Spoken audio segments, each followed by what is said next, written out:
Quds रवाना होने से पहले मैंने तुम्हें अपनी नीयत बता दी थी, मगर तुम उसे ना समझ सके। लेकिन जब बात मेरे वफादार साथियों की आती है तो मेरे पास सब्र के सिवा ज़रा नहीं और कोई। मैं फिर कहता हूं मेरे सुल्तान, हम वजाहत की कोई हाजत नहीं अज़ीज़। मैं जानता हूं कि तुम सबके दिलों में क्या है।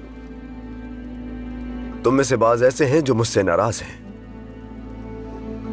जब कुद्स की राह खुली थी तो तुम समझे नहीं कि मैंने यह समझौता और सुलह कबूल क्यों की।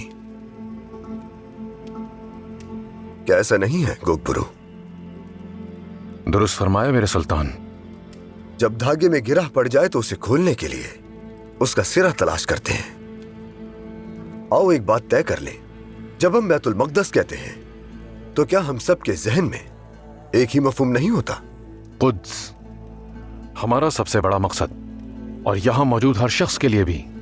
तो बताओ, मस्जिद अक्सा को मुकद्दस कौन सी चीज बनाती है? मस्जिद अल हराम और मस्जिद नबवी को तकद्दुस किसने अता किया? अब खामोश क्यों हो तुम लोग? काबा तो 4 दीवारी वाला एक घर है, मगर वो किस चीज की अलामत है? बताओ मुझे, क्यों आखिर दुनिया भर के तमाम मुसलमान उसी जानिब रुख करके सजदा करते हैं? तौहीद के लिए। और तौहीद क्या है? तुम में से शायद ही कोई हो जिसने मदरसे की तालीम न पाई हो। जवाब दो मुझे। तौहीद, अल्लाह अपनी ज़ात पाक, अपनी सिफात और उलहियत में एक और यकता है, ये मानने का नाम है मेरे सुल्तान। ला इलाहा इल्लल्लाह। क्या सिर्फ तौहीद का इकरार हमें मुत्तहिद कर सकता है? नमाज पढ़ना और रोजा रखना, क्या ये सब काफी है? यकीनन एक इज्तिमाई फर्ज भी है मेरे सुल्तान। वो फर्ज यह है कि मुसलमान भाईचारे के हुकूक को हर चीज पर तरजीह देनी चाहिए। खूब कहा तुमने। सबसे बड़ी बदख्वाही भाईचारा नजरअंदाज करना और तौहीद को तोड़ना है। कुद्स ना ही करक और ना ही बेलियन जैसा शहर है।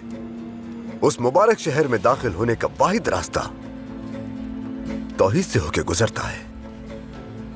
और हमारा सबसे बड़ा मकसद कुद्स नहीं, तौहीद है। मेरे सुल्तान, असल उलझन ये नहीं कुछ और है। आप इस इत्तेहाद के लिए अपनी जान खतरे में डाल रहे हैं, मगर जिसे आप उम्मत कहते हैं उन्हें इत्तेहाद की कोई ख्वाहिश नहीं।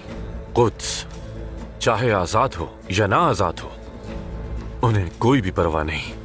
हम अपनी पूरी कोशिश करेंगे कि वो राह रास्त पे आ जाए फाजिल। मैं पहले भी कह चुका हूं, मसला कुद्स हासिल करने का नहीं बल्कि उसके लायक बनने का है। जब उम्मत कुफ्फार के मुकाबिल मुत्तहिद हो जाएगी तो कुद्स फिर हमारा हो जाएगा। ये मेरा आखिरी कलाम है और इसके बाद इस वजाहत की बुनियाद पर हर शख्स अपनी समत खुद तय कर ले।